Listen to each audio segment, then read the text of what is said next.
जय Shri Krishna, Radhe Radhe. Welcome my student. देखो आज अपने डिस्कशन करेंगे एक्सरसाइज 7.2 का क्वेश्चन नंबर 4। देखो क्वेश्चन नंबर 4 लिखा, find the ratio in which the segment joining the points -3, 10 and 6, -8 is divided by -1, 6। बिंदुओं -3, 10 और 6, -8 को जोड़ने वाले रेखाखंड को बिंदु -1, 6 किस अनुपात में विभाजित करता है।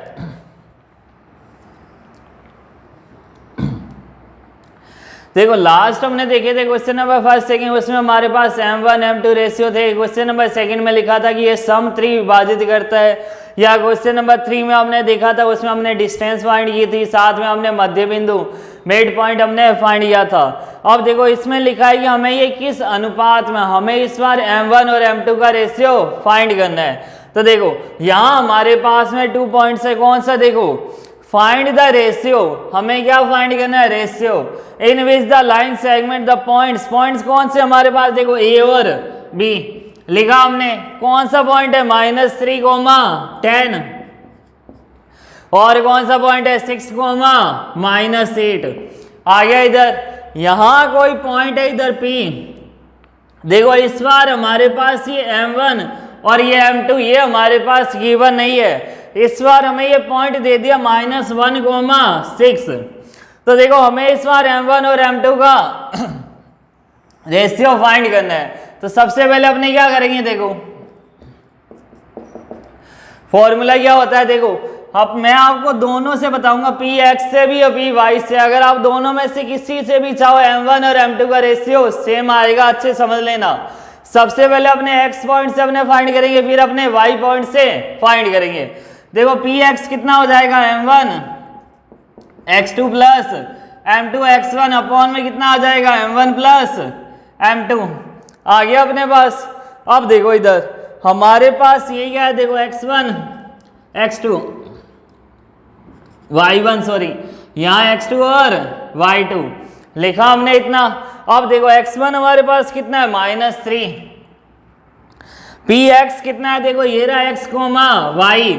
px हमारे पास कितना है, -1। m1 हमारे पास कितना है, देखो -m1 हमें फाइंड करना है। x2 हमारे पास कितना है, 6 प्लस m2 हमें क्या करना है, फाइंड करना है, मल्टीप्लाई x1 हमारे पास कितना है, -3 लिखा हमने इधर।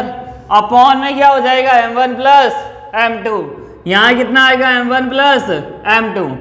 अब देखो अब आपको क्या करना है, क्रॉस मल्टीप्लीकेशन, m1 प्लस -1 की मल्टीप्लाई किससे, m1 प्लस m2। यहाँ कितना हो जाएगा, 1 से किसी नंबर की मल्टीप्लाई करते हैं एज इट इज वो नंबर आता है। तो देखो 6 m1 माइनस में 3 m2 लिखा हमने इतना। यहाँ देखो मल्टीप्लाई होगा तो -1 की मल्टीप्लाई m1 से, minus plus minus, minus plus minus, यहाँ कितना आ गया, देखो 6 m1 -3 m2 लिखा हमने इधर। अब देखो 6 m1 है, ये माइनस का m1 उधर जाएगा, क्या हो जाएगा 6 m1 प्लस m1। यहाँ माइनस का m1 था, हमने उसको कहाँ भेजा, उस साइड, तो माइनस से क्या हो जाएगा प्लस। ये माइनस का 3 इधर आएगा तो प्लस, तो माइनस में m2 प्लस 3 m2 ये लिखा इधर। 3 में से 1 माइनस करेंगे, कितना आएगा अपने पास में, 2 m2 कितना हुआ, देखो 2 m2 इक्वल टू 6 प्लस, यहाँ जब m1 के साथ कोई नंबर नहीं अपने क्या लिखेंगे, 1, 6 प्लस 1 7 m1 आ गया अपने पास। अब अपने को रेशियो फाइंड करना है m1 और m2। तो ये m2 कहाँ चला जाएगा, m1 के डिवाइड में, अपॉन में, और ये 7 कहाँ आ जाएगा इधर, तो 2/7। m1 और m2 का रेशियो हमारे पास कितना आया, देखो 2:7, ये हमारा आंसर है। m1 अपॉन में m2 कितना आ गया, 2/7, रेशियो कितना हुआ, 2:7, 2:7। देखो ये अपने x कोऑर्डिनेट से फाइंड कर सकते हैं और ये अपने y से भी फाइंड कर सकते हैं। देखो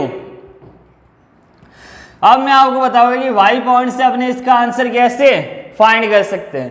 तो देखो फॉर्मूला तो वही लगाना है। सबसे पहले देखो P ऑफ क्या लगाना हमें पी ऑफ वाई, क्या हो जाएगा देखो m1 y2 plus m2 y1 upon में कितना हो जाएगा m1 प्लस m2 लिखा हमने इधर। इस बार हमें y1 y2 और y ये सारे पॉइंट हमें लेके चलना है। तो देखो ये x1 ये y1 है, ये y2 है, ये हमारे पास y पॉइंट है इधर हमारे पास, और m1 और m2 का रेशियो हमें फाइंड करना है।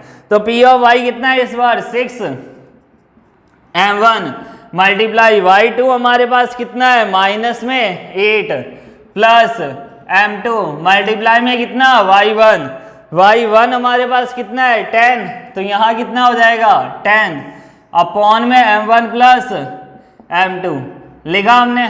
अब देखो एज इट इज जैसे हमने पहले क्रॉस मल्टीप्लाई किया, अभी हमें क्या करना है क्रॉस मल्टीप्लाई। तो देखो सबसे पहले अपने क्रॉस मल्टीप्लाई करेंगे 6 मल्टीप्लाई m1 प्लस m2, यहाँ जब 1 से अपॉन में कितना है 1 से किसी नंबर की मल्टीप्लाई होती है एज इट इज वही नंबर आता है।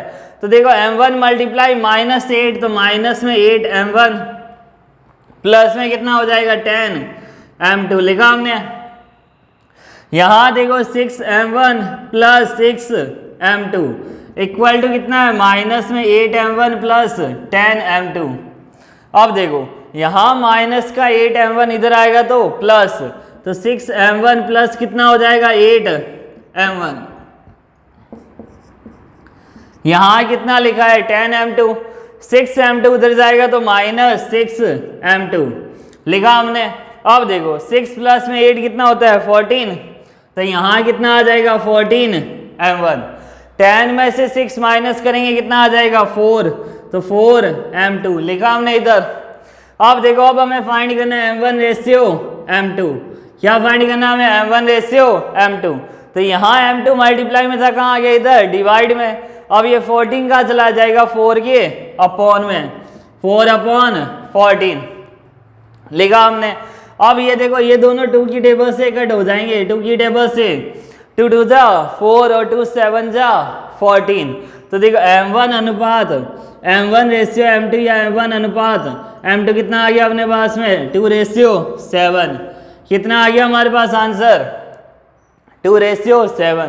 तो ये अपने x पॉइंट से भी x बिंदु से भी फाइंड कर सकते हो, ये अपने y पॉइंट से भी फाइंड कर सकते हैं। हमें क्या पूछा है फाइंड द रेशियो, रेशियो अपने दोनों पॉइंट से फाइंड कर सकते हैं। बस ये फॉर्मूला ध्यान रखना है m1 अगर x पॉइंट ले रहे तो m1 x2 plus m2 x1 upon में m1 प्लस m2, और अगर y पॉइंट लेके चल रहे तो m1 y2 plus m2 y1 upon में कितना हो जाएगा m1 प्लस m2।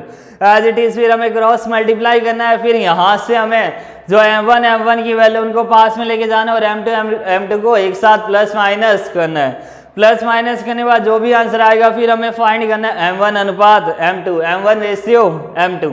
तो यहाँ से अपने पास आंसर आ जाएगा 2 रेशियो 7। तो स्टूडेंट अगर आपको मेरी वीडियो पसंद आई है तो लाइक शेयर एंड सब्सक्राइब जरूर कीजिए। Thank you so much, best of luck.